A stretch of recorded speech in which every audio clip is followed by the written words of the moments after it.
Welcome back to Listen to English. Before we begin, please note an important warning.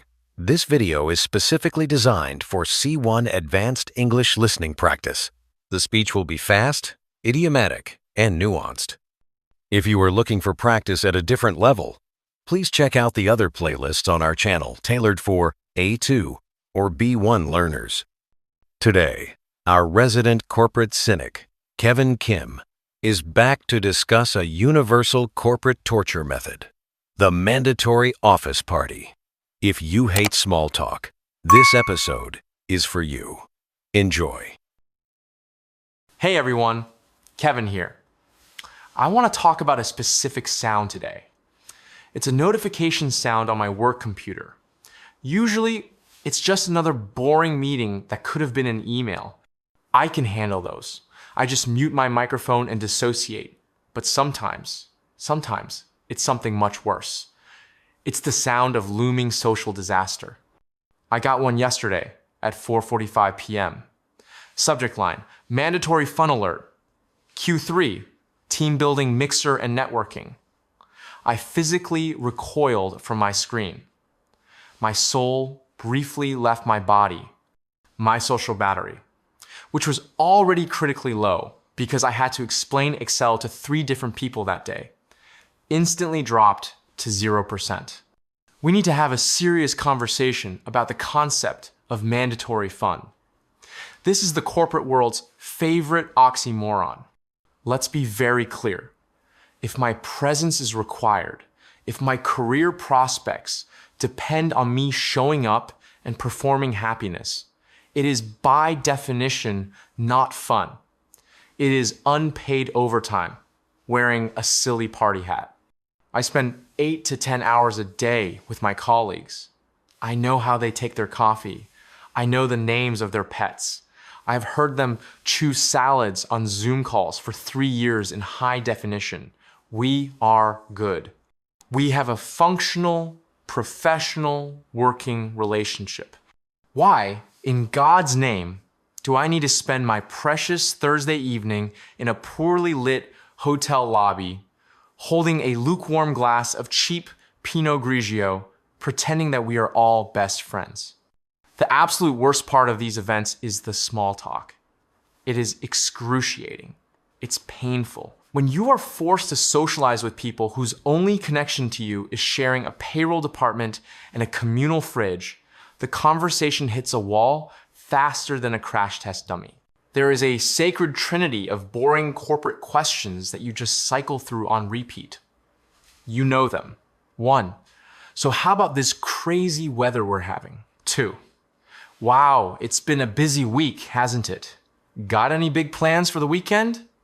That's it. That's the entire script. Once you burn through those 3, you are staring into the abyss of comfortable silence. I always find myself trapped in a corner with someone like Gary from accounting. Gary is a nice guy, but Gary can talk for 20 minutes about his commute. Well, Kevin, usually I take the I-95, but there was construction near exit 14, so I had to take the back roads, which added 12 minutes to my trip. But it was actually quite scenic. And I'm just standing there nodding, my eyes glazing over, my brain actively trying to shut down to protect itself, thinking, I could be at home watching Netflix right now. I could be staring at a wall in silence. Anything would be better than this. It's superficial banter. It's filler noise designed to prevent the terrifying reality that we have nothing to say to each other. Oh, but it gets worse. Sometimes, HR decides that just standing around isn't enough torture. They decide we need structured activities. They decide we need icebreakers. If you want to see the light die in an introvert's eyes, tell them they have to play 2 truths and a lie with 50 strangers. Or human bingo. Where you get a card and have to run around asking people intrusive questions like, find someone who has been to Peru, or find someone who plays the trombone. I don't want to know who plays the trombone. I just want to go home. These games are designed by intense extroverts who genuinely believe that forcing adults to act like children at a summer camp will somehow increase Q4 productivity. It's deeply infantilizing. I'm a 30-year-old man managing a budget. Don't make me do a trust fall with the IT guy. And then we have the dedicated networking events. These are even worse than the office parties because the thin veneer of fun is gone. Now, it's just naked ambition in a rented conference hall. They tell you networking is about building genuine connections. That is a lie. Networking is a transaction. It is a marketplace. It is two people trying to figure out as quickly as possible, can you do anything for me right now? If the answer is no, you watch their eyes physically glaze over. They start looking over your shoulder for someone more important, a VP, a director, anyone. And then they execute the Irish goodbye while you are mid-sentence. Walking into a large networking event feels like walking into the jungle. You can immediately identify the predators and the prey. The predators are the super schmoozers. They have perfect teeth, overly firm handshakes, and a stack of business cards ready to deploy like ninja stars. They aggressively work the room, collecting contacts like Pokemon cards. Then there are people like me, the prey. We are usually standing near the food table, clutching a drink like a life raft, desperately scrolling through our phones, praying for an emergency text that requires us to leave immediately. Oh no, my goldfish is on fire. Gotta go. You want to know the most popular spot at any corporate mixer? It's not the open bar. It's not the buffet. It's the bathroom. The bathroom stall is the introvert's sanctuary. It is the only place you are guaranteed privacy. I have spent cumulative hours of my life sitting on a closed toilet lid at corporate events, fully clothed, obviously, just staring at the door, enjoying the beautiful silence, recharging my battery just enough to go back out there and smile for another 20 minutes. It's a captive audience situation. We are hostages with dental benefits. And maybe this is the Korean side of me talking, but I find this American style of aggressive, instant, superficial friendliness very confusing and exhausting. In my family culture, a relationship takes a long time to build. It's slow. But once it's built, it's real. It's solid. Here, in the corporate world, everyone acts like your best friend within 5 seconds. It feels like a performance. We are all actors in a play called We Are All So Excited to Be Here.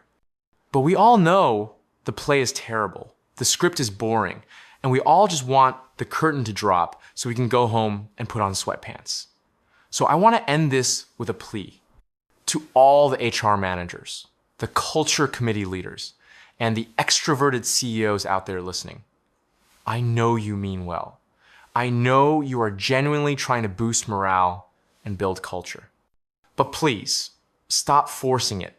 If you really want to boost morale, don't give us a mandatory pizza party at 5 p.m. on a Friday. Give us the $50 you spent on the pizza and let us go home at 3 p.m.